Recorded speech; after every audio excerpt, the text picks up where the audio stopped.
All right, listener, so you guys sent in some real-life home invasion stories. Oh, yeah.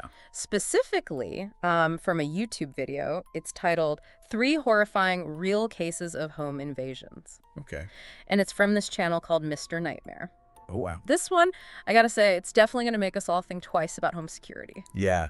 It really is amazing how these stories just tap right into that, like, primal fear we all have about safety in our homes. Right. Because it's like, it's the place we feel most secure. Yeah. And so when that space is violated, it's really unsettling. Definitely unsettling, and it makes you wonder, how do we balance that need for security with still wanting to feel comfortable in our own space? Right. So we'll definitely dive deeper into that a little bit later, but first let's just unpack this first story from the video. Okay. What do we got?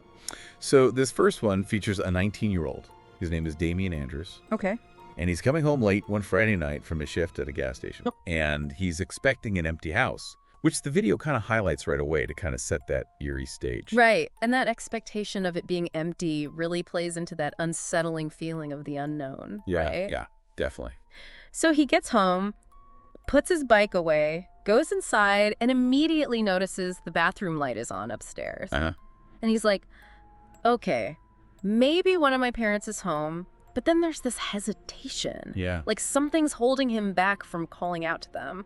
Right. It's so fascinating how, like, our intuition just kicks in like that. Yeah. You know? It's almost as if, like, his subconscious is picking up on this subtle discrepancy. Right. Like a sense of wrongness. Yeah. That maybe his conscious mind hasn't grasped yet. That's so true. It's like our sixth sense Yeah. warning us. Yeah, warning, yeah.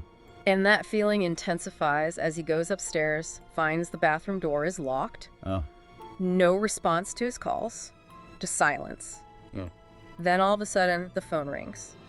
Yeah. It's his dad calling from a night out, sounding a bit festive. Oh, no. And this is where the story takes a truly chilling turn. Okay. Because not only does his dad tell him his mom is right there with him, Mm-hmm. but as Damien's describing these shadowy feet he sees under the bathroom door, Yeah. his dad's like, no, actually, your mom's not home at all. Oh, my gosh. Talk about a gut-wrenching moment. Right. Can you imagine that wave of fear? I know. It goes from, maybe my parents are just messing with me, to, oh my God, there's someone in my house. Right. So he does what I think a lot of us would do. Yeah. Runs outside, hangs up on his dad, and calls the police. Oh, good. Classic fight or flight, right? It's a classic. And it makes sense. You know, he's fleeing. He's choosing not to confront Yeah. a potential intruder, which is smart. He's being smart. It's a testament to his self-control, his awareness in that kind of high-stress situation. Totally, yeah. And as he's hiding in the bushes outside, he sees the bathroom light turn off. Police arrive, they search the house, but find absolutely nothing. So the mystery remains unsolved. What strikes you about this story, and how do you think our listeners would react? Mhm. Would they stay and investigate, or immediately get out like Damien did? Such a good question. Yeah. I think, we all like to think we know how we'd react in a situation like that. Right. But I think until you're actually faced with that adrenaline surge Yeah. and the fear, it's hard to say for sure. Right, yeah. I think this story is a good reminder for us to at least try to be present Right. and aware of our surroundings, trust those gut feelings, Yeah. and maybe even practice or rehearse what we might do in similar situations. Like a mental fire drill. Exactly. Yeah. Okay, so let's shift gears and move to the second story from the video. Okay. It takes us to a very different setting. All right. We're going to a secluded farmhouse. Okay. This is where 16-year-old Ted lives with his dad and his brother. Mm. They kind of enjoy the peace and quiet of their remote location. But that isolation really takes on a whole new meaning when Ted gets home one evening and finds the basement doors wide open. Oh, gosh. That setting just really amplifies the sense of vulnerability, doesn't it? Totally. Being in a secluded area, far from help, Yeah. heightens that potential for unseen danger. Right, and the video does a great job of building suspense here. He cautiously enters the basement. It's dark. There's a foul stench in the air. Oh. His brother Andrew insists he didn't open the doors. Okay. So they search the entire basement, fearing that someone might be hiding down there. Yeah. But then they stumble upon something far more horrifying. Oh, no. A dead body. Oh, my God. It's hidden under the couch cushions. Oh, wow. And this is a pivotal moment where the story shifts from a possible break-in to a far more sinister crime scene. Right, yeah. And to make matters worse, it's their neighbor, George, Oh.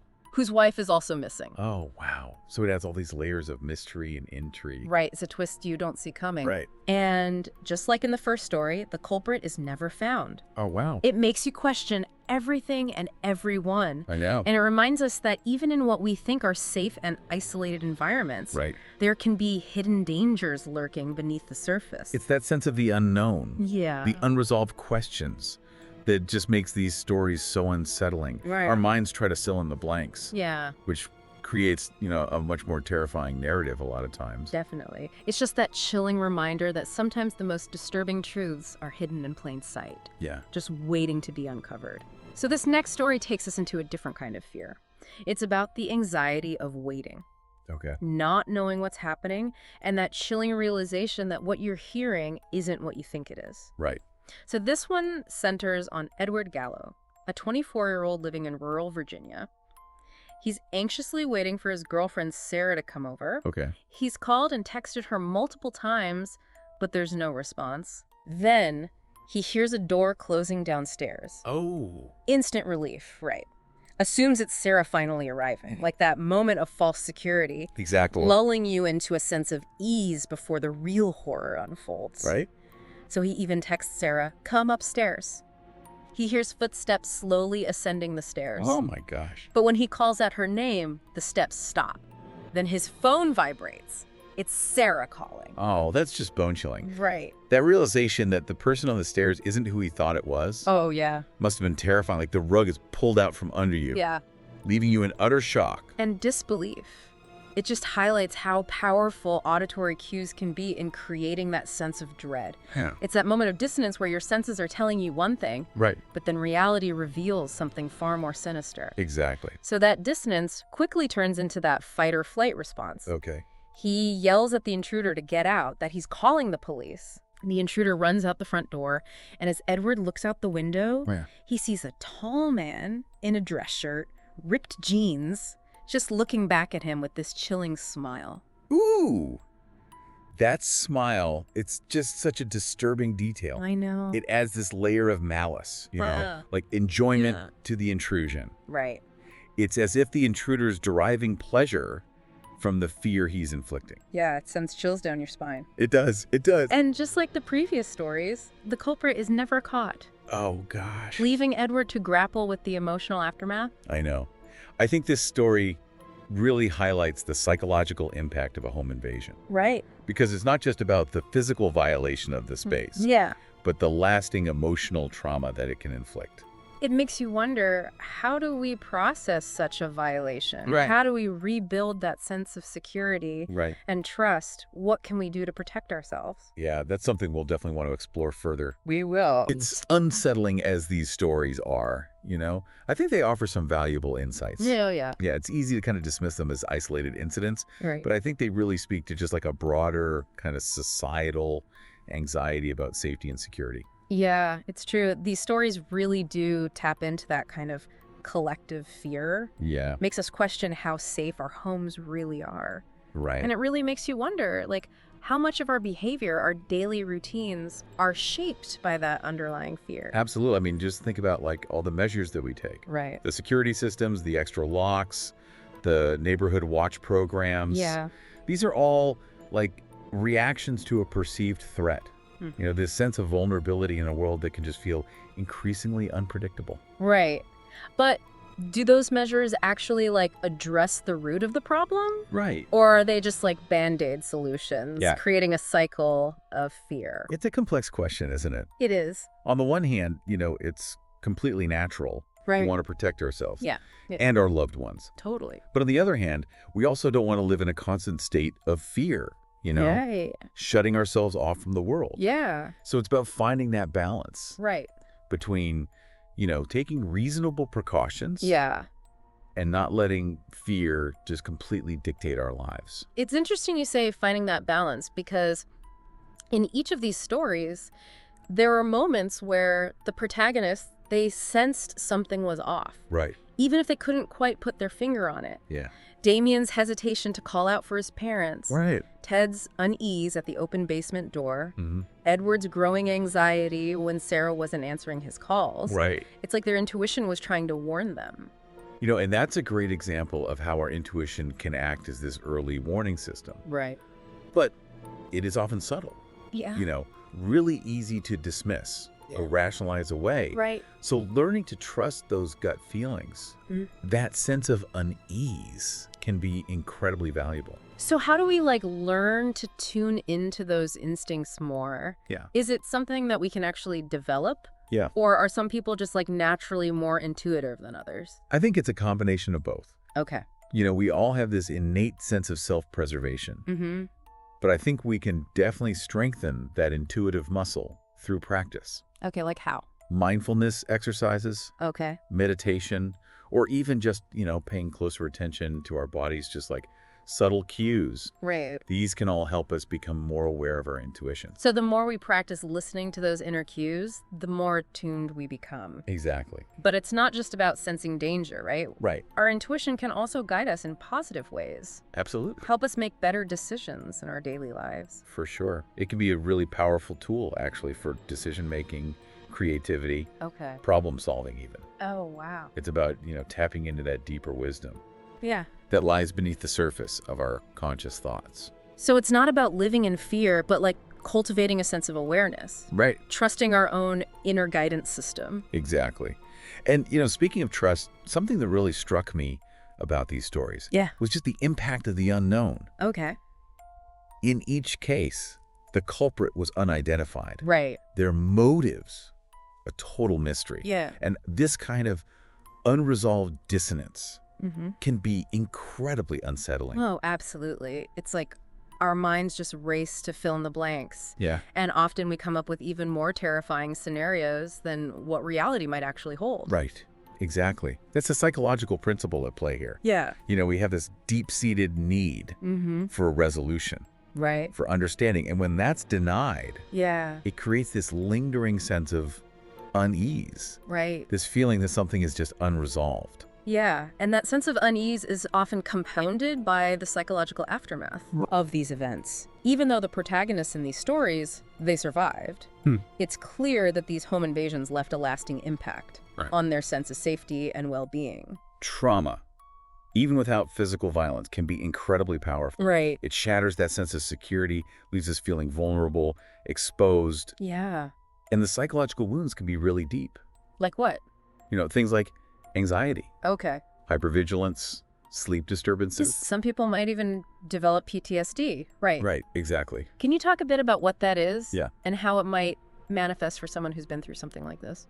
So PTSD, or post-traumatic stress disorder, Okay. it's a mental health condition that can develop after experiencing or even witnessing a traumatic event. Right. And it can manifest in a bunch of different ways, Okay. including flashbacks, nightmares, intrusive thoughts, emotional numbness, Yeah. difficulty concentrating in the context of a home invasion. Someone with PTSD might be constantly reliving that event in their mind. Right. They might experience heightened anxiety even in their own home, Okay. or they might develop a fear of being alone. So what can people do to cope with these feelings? Yeah. Is it something that they can overcome on their own, Yeah. or is professional help necessary? It depends on the severity of the trauma Right. and the individual's coping mechanisms. Okay. So some people find comfort in just talking with their loved ones, Okay. strengthening their home security. Yeah. Maybe engaging in some self-care practices like exercise or spending time in nature. Right. Yeah. Those can all be helpful in reclaiming that sense of control and agency. But it sounds like professional help might be necessary in some cases, Right. especially if those feelings are intense. Absolutely. Seeking support from a therapist or a counselor, Okay. someone who specializes in trauma, Mm-hmm. that can provide a safe space Right. to process those emotions. Yeah. Develop healthy coping strategies Mm-hmm. and work towards healing. There's no shame in seeking help, Yeah, totally. and it can make a world of difference. For sure. So it's important to remember that we all process trauma differently, Right. and there's no right or wrong way to heal. For sure. These stories are a reminder that even in the face of fear, uncertainty, Yeah. there is hope there's resilience, Yeah. and a path towards recovery. And while we've been focusing on the emotional, psychological impact, Right. I think it's also worth talking about some practical steps people can take Okay. just to enhance their home security, Right. feel safer in their own space. Totally. It doesn't have to be anything complicated or expensive. Right. Simple things can make a really big difference. What are some of the things that you recommend? Well, first off, just make sure all doors and windows are properly locked, Okay. especially at night Right. or when you're away. Maybe consider installing solid core doors Okay. for added security. Mm-hmm. It's also a good idea to keep your exterior lights on at night. Darkness can provide cover for intruders. Right. Yeah. Motion-activated lights are a good option too. Okay. Don't forget about landscaping. Okay. Trimming shrubs and bushes around your home. Right. That eliminates potential hiding spots. Those are great practical tips. Yeah. It reminds me of something we talked about earlier, Hmm. that importance of community. Right. Getting to know your neighbors, Yeah. looking out for each other, Right. reporting suspicious activity. Absolutely. Yeah. Creating that powerful deterrent Yeah. against crime. It's about being proactive. Mm-hmm. Creating this culture of vigilance and support. It takes a village, as they say. Yeah. And when we work together, to create a safer environment, Right. everyone benefits. Yeah. And that sense of community, that feeling of connectedness, it can also just contribute to our overall sense of well-being too. Absolutely. It's about fostering a sense of belonging and security, Right. knowing that we're not alone in this. Yeah. And I think that's a really powerful message Yeah. to take away from these stories. Mm-hmm. Yes, they highlight the vulnerability we all face, Yeah. but they also remind us Mm-hmm. that we have each other Right. and we can draw strength from our communities, our resilience, Right. and our shared desire for a safer world. That's a really inspiring message. Yeah. And it leads us perfectly into the final thought that we want to leave our listeners with. Okay. But first, we're going to take a quick break. Stay with us because when we come back, we'll be talking about a proactive approach to safety and empowerment Okay. that goes beyond those traditional security measures. So we're back, listener, and ready to kind of wrap up our deep dive into these unsettling home invasion stories. But before we go, we want to leave you with a sense of empowerment. Something that goes beyond just like physical security measures. It's interesting. While these stories do highlight Yeah. that vulnerability that we can feel in our own homes, Right. they also reveal, I think, a really powerful human instinct, Oh, yeah. the drive to protect ourselves and the people we love. It's true. I mean, each story we heard, it showed people like taking action in these extreme situations, Yeah. Making decisions and ultimately surviving these terrifying encounters. Exactly. And I think that instinct for self-preservation Right. is something that we can really tap into, Okay. not just in those extreme situations, but just in our everyday lives as well. So what does that look like practically? And, How do we kind of cultivate that inner strength, yeah. that resilience? Well, I think a big part of it is just awareness, Okay. both of ourselves and our surroundings. Right. Paying attention to those gut feelings, Mm-hmm. trusting our intuition, Right. being mindful of those potential risks, even if they seem small. Yep. It's also about having a plan, Okay. knowing what to do in an emergency, Mm-hmm. practicing those responses so they become second nature. Right. It's like that old saying, hope for the best, but prepare for the worst. Exactly. Yeah. We don't have to live in a constant state of fear, but Mhm. having that mental preparation Right. can make a huge difference. For sure. And it goes beyond just the physical preparedness, too. Oh. Mental and emotional resilience is just as important. Okay, so how do we build that up? Things like building our confidence, developing healthy coping mechanisms Right? for stress and anxiety, nurturing a strong support system Mm-hmm. of friends, family, or even a therapist. It's about having that inner strength Right. to face challenges head on and overcome adversity, Right. ultimately to thrive, regardless of what life throws our way. Exactly. And these stories, as unsettling as they are, Yeah, they remind us that we have that strength within us. right. We're capable of more. Then we often realize, and when we tap into that inner power, Yeah. we become more resilient, more confident, more prepared. So, listener, as you go about your day, we hope you remember these stories not as sources of fear, Right. but as reminders of your own strength, Yeah. your own resilience. Yeah. You have the power to create that sense of safety Hmm. and well-being in your own life. Trust your instincts, be aware of your surroundings, and most importantly, Yeah.